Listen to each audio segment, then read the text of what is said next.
Chandrababu Telugu Desam party కూటమి చేస్తున్న తప్పులలో తన వంతు తప్పు దొరకకుండా జాగ్రత్త పడుతున్న వ్యక్తి ఎవరైనా ఉన్నారు అంటే అది జనసేన పార్టీకి సంబంధించిన అధినేత పవర్ స్టార్ పవన్ కళ్యాణ్ గారా అంటే ఎందుకో అనుమానం వస్తుంది అని చెప్పవచ్చు.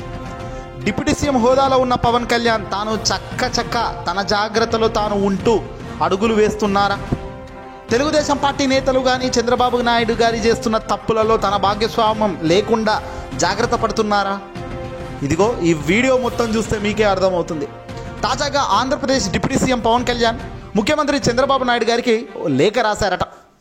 మంగళగిరిలోని తన నివాసానికి ఇకపై క్యాంపు కార్యాలయంగాను ఉపయోగించుకుంటానని ఇక్కడ వెల్లడించారు.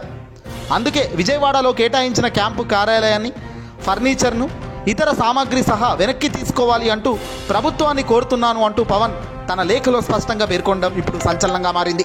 విజయవాడలో ఎంతో విశాలమైన క్యాంపు కార్యాలయాన్ని తనకు కేటాయించడం పట్ల ముందుగా చంద్రబాబుకు కృతజ్ఞతలు అంటూనే ఇకపై మంగళగిరిలోనే తన నివాసం కార్యకలాపాలు ఇక్కడి నుంచే కొనసాగిస్తానని నిర్ణయించుకున్నందున విజయవాడ క్యాంపు కార్యాలయాన్ని ప్రభుత్వానికి తిరిగి అప్పజెప్తున్నాను అంటూ జనసేన వివరణ ఇవ్వడం ఇప్పుడు చర్చానీయాంశంగా మారింది.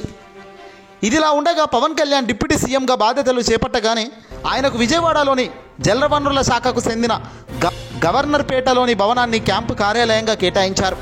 అక్కడి డిప్యూటీ సీఎంగా బాధ్యతలు కూడా స్వీకరించిన పవన్ ఆ తర్వాత అక్కడికి పెద్దగా వెళ్ళలేదని చెబుతున్నారు.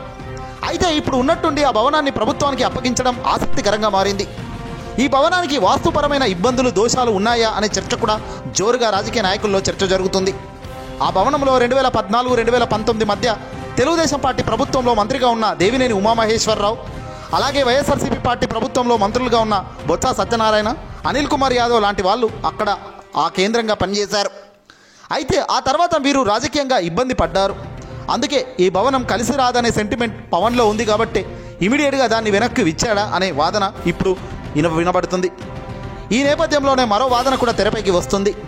పవన్ కళ్యాణ్కు కేటాయించిన భవనానికి సంబంధించిన ప్రభుత్వం 82 లక్షల నిధులు విడుదల చేసిందట. ఈ వ్యవహారంపై పవన్ కళ్యాణ్ టార్గెట్గా వైసీపీ ఆల్రెడీ విమర్శల అస్త్రం సంధిస్తోంది. ప్రభుత్వం దగ్గర అసలు నిధులు లేవని చెబుతూనే పవన్ కళ్యాణ్ ఆఫీస్కు ఇన్ని లక్షలు ఎక్కడి నుంచి వచ్చాయని కొందరు ఆ జీవోతో సోషల్ మీడియాలో ప్రశ్నల వర్షం కురిపిస్తున్నారు. ప్రభుత్వానికి ఆ 82 లక్షలు కూడా మిగిలించాలనే ఉద్దేశం పవన్కు లేదో? ఆ నిర్ణయం పవన్ కూడా తీసుకోడా? ఆ స్థాయిలో పవన్ ఆలోచన ఉండదు? ఇదిగో ఇలాంటి ప్రశ్నలు పవన్పై విసురుతున్నారు. ఈ భయమో ఆ భయమో అల్టిమేట్గా పవన్ కళ్యాణ్ డిసైడ్ ఒక్కటే అయ్యారు. తెలుగుదేశం పార్టీ కొన్ని తప్పులు చేస్తూ పోతున్నారు. చంద్రబాబు గారు 40 ఏళ్ల రాజకీయ అనుభవం మంచికి అటుంచితే తాను ఎక్కడెక్కడ నొక్కొచ్చు, ఎక్కడెక్కడ పట్టొచ్చు, ఎక్కడెక్కడ మిగిలించొచ్చు అనేది చంద్రబాబుకు తెలిసినంతగా పవన్కి అయితే అనుభవం లేదు. అందుకే ఇటీవల జగన్మోహన్ రెడ్డి గారు కూడా ఎంతసేపు చంద్రబాబు గారిని టార్గెట్గా పెట్టుకుని ఆయన మాట్లాడుతున్నారు కానీ పవన్ను ఒక్క మాట అనడం లేదు జగన్. ఎందుకయ్యా జగన్ పవన్ని ఏం అనట్లేదు అని ఎవరైనా అడిగితే ఏమంటున్నారు? పవన్కు బహుశా అనుభవమే లేదు. తాను రాజకీయంగా, చంద్రబాబు కేవలం రాజకీయంగా మాత్రమే పవన్ను వాడుతున్నారు. ఈ సత్యం అందరికీ తెలుసు కాబట్టి పవన్ను విమర్శించి అనవసరంగా పవన్ను గెలిగించుకోవడం కన్నా అనాల్సిన వ్యక్తిని, చేస్తున్న తప్పుల వ్యక్తిని పట్టుకోవడమే మిన్న.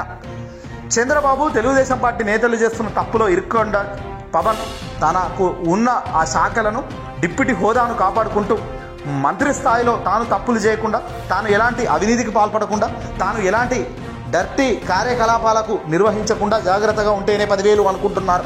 అందుకే తాను చాకచక్యంగా చాలా జాగ్రత్తగానే తన గవర్నెన్స్ను తాను నడిపిస్తూ ముందుకెళ్తున్నారు అంటున్నారు. ఏదేమైనా తొలిసారి అవకాశం వచ్చింది కాబట్టి మరోసారి అవకాశం రావాలన్నా ఈ పరిపాలన చూస్తేనే 10,000 మార్కులు పడతాయి. ఇక్కడ చంద్రబాబు కాదు, పవన్ కాదు. పవన్ కళ్యాణ్కు ఇప్పుడు ప్రజలతో ఉన్న బంధాన్ని మరింత బలపరుచుకోవాలి. అవును పవన్ మంత్రిగా ఈ పనులు చేశాడు అని ఒక రెక్టిఫికేషన్ రావాలి, ఒక ముద్ర పడాలి.